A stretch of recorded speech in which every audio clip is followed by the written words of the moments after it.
Então, além dos experimentos com a economia fracassados, os experimentos fracassados com a economia na Rússia e depois, durante a Grande Fome russa também, e depois na China, durante a Grande Fome na China, os dois se adaptaram.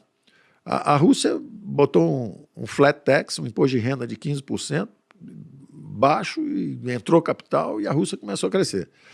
A China mergulhou nos mercados globais, se desenvolveu, virou o maior trader do mundo. Se você perguntar assim, qual é a nação que mais comercializa no mundo? É a China, inclusive é o maior player, inclusive com o Brasil. Entendeu? Então ela mergulhou no Adam Smith. Ela tirou o país da miséria mergulhando no Adam Smith. Direto. A riqueza das nações. Vamos comercializar com o mundo e vamos gerar emprego na China para abastecer o mundo, com tudo mais barato, porque nós temos mão de obra barata. Então nós vamos mandar tudo, desde... Eles têm vestido encolhidinho, que você bota dentro d'água e vira vestido, vocês têm tudo. Os caras fazem de tudo, até os semicondutores, tudo que precisar. Mas o mundo agora vai se reconfigurar, as cadeias produtivas, exatamente pelo problema político. E eu ia te perguntar, não do problema político em si, que eu concordo que tem, né? A gente está vendo essa tendência do offshore ficando cada vez mais nearshore, como estou colocando, né? Tira da China, do Vietnã e bota no México, porque é melhor para a gente. Ou até no Brasil, a gente pode ser agraciado com isso também. Mas a minha questão é a seguinte, pegando até China. A China fez um negócio assombroso no século XX. Eu já vi um documentário falando sobre o crescimento chinês. Em 3 anos, usaram mais cimento do que os Estados Unidos no século XX inteiro. Sim. Então foi assombroso o que os chineses conseguiram fazer lá. Extraordinário. Porque eles tiraram uma população gigantesca do campo para a cidade e isso aumenta muito, né? Consumo, produtividade. Sim. Aqui no Brasil, por exemplo, se a gente volta para 1950, a gente tinha uma população urbana de uns 20 milhões de pessoas. Se a gente vem para os dias de hoje, é 180 milhões de pessoas nas cidades, ou seja, crescimento populacional e migração do campo para a cidade. Isso. Mas, se a gente pega para o futuro, por conta de tendência demográfica, poxa, meu pai na minha idade tinha 2 filhos, o pai da Malu na nossa idade tinha 2 filhos, nós não temos filhos ainda. Então, o número de nascimentos está diminuindo e nós temos uma pressão populacional nas camadas mais velhas da sociedade porque o pessoal está vivendo mais. E aí fica a pergunta, porque, poxa, o Brasil realmente, em termos geográficos, tem um clima bom, ele está crescendo mais, sendo toda hora revista o crescimento do Brasil para cima, como você mesmo colocou, em vários pontos. Só que se a gente pega não só Brasil, mas mundo, a gente está vendo uma tendência de estagnação da população. O Brasil teve uma população que cresceu 70% nos últimos 30 anos, mas a previsão demográfica, e é difícil fugir de demografia, porque é raro você pegar um casal que não teve filho e falou, vamos ter 6 agora. Está acontecendo, tem um pessoal que está fazendo isso, a gente tem vários amigos católicos que estão tendo muito filho. Mas é difícil isso acontecer. Então a tendência para o Brasil é cresceu 70%, agora vai crescer 0%. E para a China já está diminuindo. E você pega a Rússia, está diminuindo. Você pega os países europeus, está diminuindo. Olha, a ascensão e o declínio das nações é um fenômeno também milenar. Então, nós assistimos, por exemplo, com as grandes descobertas, os traders, eram os primeiros traders, até medievais, eram os italianos lá de Genebra, de Florença, de Veneza, eram comerciantes. Depois vieram os holandeses, depois com a descoberta de ouro nas Américas, subiram os espanhóis e subiram os portugueses. Aí os espanhóis fizeram as grandes armadas e lutaram com os ingleses, perderam. Aí subiram os ingleses, fizeram um império global à base de comércio. A base de comércio também. Exatamente como a China faz hoje, eles fizeram naquele século XVIII, XVII, XVIII, XIX. Chegaram ao auge no século XIX. Depois eles desceram, subiram os alemães. Os alemães subiram, e aí tivemos as 2 grandes guerras, que era justamente foi o amansa-leão nos alemães, porque eles estavam surgindo como uma grande potência e reagindo à ameaça do socialismo, acabaram criando, junto com os italianos, o fascismo, porque eles não se conformaram com a derrota na Primeira Guerra, eles tinham ganho as guerras franco-prussas, derrotaram a França em 1870, depois juntaram franceses e ingleses, e aí dispara-se a Primeira Guerra Mundial, todos tinham alianças, né? Os russos estavam ligados aos franceses na época, por incrível que pareça, os alemães junto com os austríacos, e aí começa a Grande Guerra. Não foi suficiente para para criar uma nova ordem. Keynes aparece brilhando nesse período, dizendo, olha, não pode ser assim. Se você pegar os países que foram destruídos e extrair mais ainda indenizações, o Tratado de Versalhes, eles não vão conseguir, eles não vão se conformar e vão voltar à guerra. Ele escreveu até Consequências Econômicas da Paz. Isso, do Mr. Churchill. Aí na Segunda Guerra já tem, aí o Keynes já é levado a sério e a nova ordem econômica já é baseada um pouco nisso. E então os americanos fazem exatamente o contrário. Em vez de estrangularem os derrotados, eles financiam a reconstrução. E aí reconstrói o Japão, reconstrói os alemães, né, a Alemanha, e aí a nova ordem dura bastante tempo, e aí é um período em que os americanos é que prevalecem.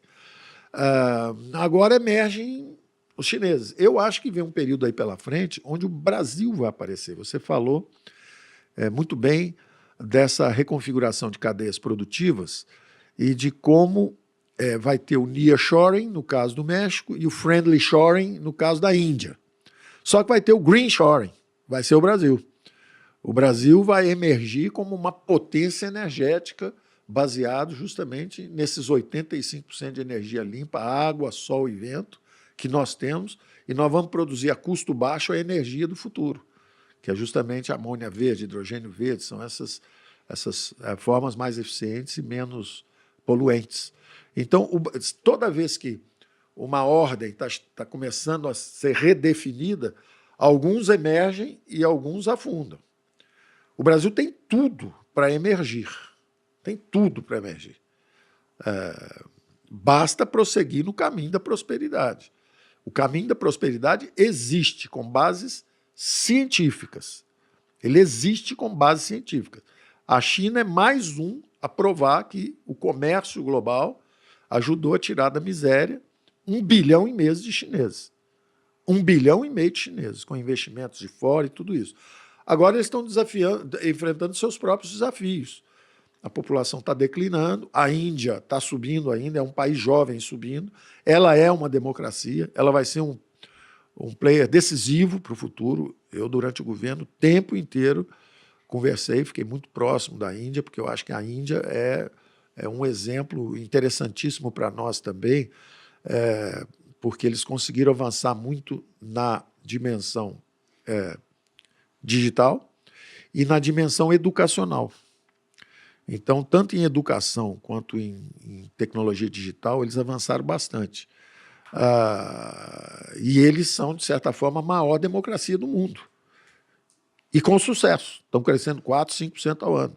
Não passaram só em população, estão passando também em crescimento agora a China. Agora, voltamos à sua observação sobre a renda per capita.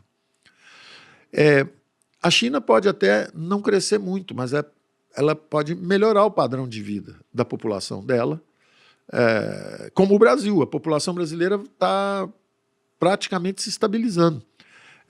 As nossas previsões eram que ela se estabilizaria, quando começou o governo, nossas previsões eram que ela ia chegar a uns 226 milhões, talvez 230 milhões e estabilizaria lá, mas esse último censo, o IBGE já registrou menos do que seria esperado. Esperado era 210, entre 210 e 214, uma coisa assim, e vieram 206. Então a desaceleração que você apontou está acontecendo mesmo. O país cresce mais devagar, mas não quer dizer que a renda per capita tenha que crescer mais devagar. Só depende da gente. Se nós investirmos em saneamento, em educação, preservando o capital humano, se nós abrirmos a economia, se nós reduzirmos os impostos para que justamente o setor privado descentralizadamente possa criar emprego e renda, se nós fizermos isso, nós nos integrarmos às redes de comércio global, que os acordos internacionais estavam parados. Nós chegamos lá e acertamos o Mercosul e propusemos também a nossa entrada na OCDE. Para entrar na OCDE, nós tivemos que entrar nessa discussão de meio ambiente. Eles disseram, olha, se vocês não entrarem na discussão de meio ambiente, não tem conversa conosco. E nós saímos com o primeiro lugar na senha de acesso agora. O Brasil está no primeiro lugar de senha, porque dos 230 e poucos requisitos, o Brasil já tem 130 satisfeitos e mais 70 já encomendados, então nós estamos quase lá. E o que faltava era justamente nosso posicionamento nessa questão ambiental, mudanças climáticas, preservação de recursos naturais. E nós mudamos o eixo. Nós falamos, olha, nós vamos ser protagonistas nisso. Nós vamos criar o Programa de Crescimento Verde, nós vamos estar na fronteira disso, e realmente o Brasil tem que ser o protagonista disso. E o que vai acontecer é que nós podemos ter o acesso. Então, se você reduz impostos, melhora o acesso à economia internacional, desenvolve esses investimentos com marcos regulatórios favoráveis justamente para essa transição energética. Temos as instituições, já temos a garantia de estabilidade monetária, que é decisivo para os investimentos. Ninguém quer investir num país que está com 100%, 200% de inflação. Nós não podemos ir nesse caminho. Esse é o caminho da miséria. É o caminho que foi percorrido pela Venezuela, é o caminho que está sendo percorrido pela Argentina, que já foi uma das 5 maiores rendas per capita do mundo. E está descendo, há 100 anos, ela está descendo devagarzinho. O Brasil tem uma história de 120 anos, desde que esses dados começaram a ser coletados, de alta na renda per capita. O Brasil foi um dos países mais dinâmicos do mundo. Nós precisamos recuperar essa dinâmica de crescimento. Se não do crescimento absoluto, pelo menos, já que a população está estável e o Brasil não sofre a ameaça da superpopulação, da miséria em massa, já que não existe essa ameaça, basta investirmos em educação, em saneamento, em transição energética, e nós vamos ter a nossa renda per capita subindo de novo, o tempo inteiro. Bom, aproveitando esse ponto, antes uma pergunta para você, amor. Você investiria num país que paga 118% de juros ao ano? Acho que não. Não, por que não? 118% ao ele ano. pagaria para mim, sim. Isso. Sim. Mas se a inflação lá for 113%? Daí não. É Argentina. É Argentina. É Argentina. Eu prefiro investir aqui no Brasil, Porque aí que tem perde dinheiro. 13 de juros e inflação que está em 4, entendeu? Não. Então, realmente, fica difícil a Argentina atrair capital internacional. E, poxa, eu converso com muitos CEOs de empresas aqui no podcast, em off, vários me falaram, estamos internacionalizando, a gente queria ir para a Argentina, mas se eu pego os meus dólares e mando para lá, eu não consigo tirar mais. Então não dá, falou, tá uma loucura, o cara acaba fugindo.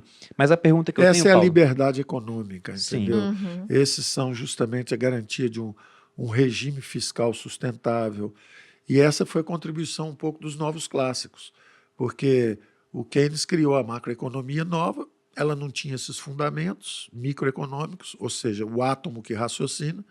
Então todo mundo achava que era só apertar botão. Aperta botão de crescimento, aqui, o governo vai investir mais e tudo vai dar certo. Agora o que era uma teoria anticíclica para a Grande Depressão, passou a ser uma espécie de norma de conduta. E aí o átomo que raciocina, que é o setor privado, falou, olha, eu estou fora desse jogo aí, eu estou fora, prefiro investir lá fora, prefiro sair. O resultado disso, que os novos clássicos postularam, é que quando você dá o primeiro choque, tem um efeito. Quando você dá o segundo, ele já aprendeu. Quando você dá o terceiro, já não tem efeito mais. Ninguém acredita. Então você pode usar uma anticíclica de alto impacto, curta. Está em depressão, está indo para depressão, transfere renda, tira do buraco rápido. Mas saiu do buraco, saiu, retoma as reformas. Volta para o normal. O Banco Central está aí, precisamos da meta de sustentabilidade fiscal também, para garantir a estabilidade fiscal, para garantir... O teto foi muito mal desenhado, o teto não, inclusive, comportava situações óbvias como essa. Você está numa guerra. Covid era como se fosse uma guerra, você tem que gastar mais. Vai ter que gastar mais durante um ano. Nós conseguimos, exatamente esclarecendo isso para a população, nós conseguimos reduzir a dívida PIB durante a guerra. Em vez de dar o sinal para gerações futuras, estamos empurrando o custo para vocês, fujam, os juros vai ficar muito alto, etc. Nós fizemos o contrário, falamos, não. Está aqui a ajuda, ela é transitória. Mas é muito importante, porque foi a maior redução de miséria em 40 anos. Tudo bem, então ela vai ser permanente. Está aqui os resultados das empresas estatais, saíram de um déficit de 20 bilhões para um superávit de 200.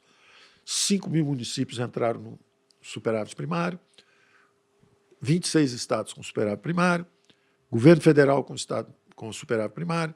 Governo do Distrito Federal com superávit primário. Então, as finanças estão bem? Estão bem. Podemos, sim, transferir renda para os mais frágeis brasileiros em bases permanentes. Então, essa ideia de ter fontes permanentes para ir pagando benefícios permanentes o tempo inteiro conosco. Agora, anticíclico, só um ano e meio, só durante esse período, depois tira o... Você não pode ficar dando choque toda hora para reanimar alguém que sofreu um ataque cardíaco. Você dá uma vez, 2 vezes, ele volta, acabou, não pode, para o choque. Então, nós usamos o que havia de melhor na ciência econômica, tanto para ajuda de curto prazo, quanto para o pensamento de longo prazo, que são essas transferências de renda para os mais frágeis. É certo, uma economia próspera, uma economia vigorosa, uma economia que está enriquecendo, ela pode e deve cuidar dos mais frágeis. Mas aí você falou do inteligência artificial para nos substituir como humanos. Eu não acho que nós vamos permitir isso. Não é o fato de um trator ter mais força que a gente que ele vai arremeter contra nós, se nós usarmos a cabeça. Nós programamos tratores que não têm a capacidade de nos atacar. Nós temos que ter esse cuidado.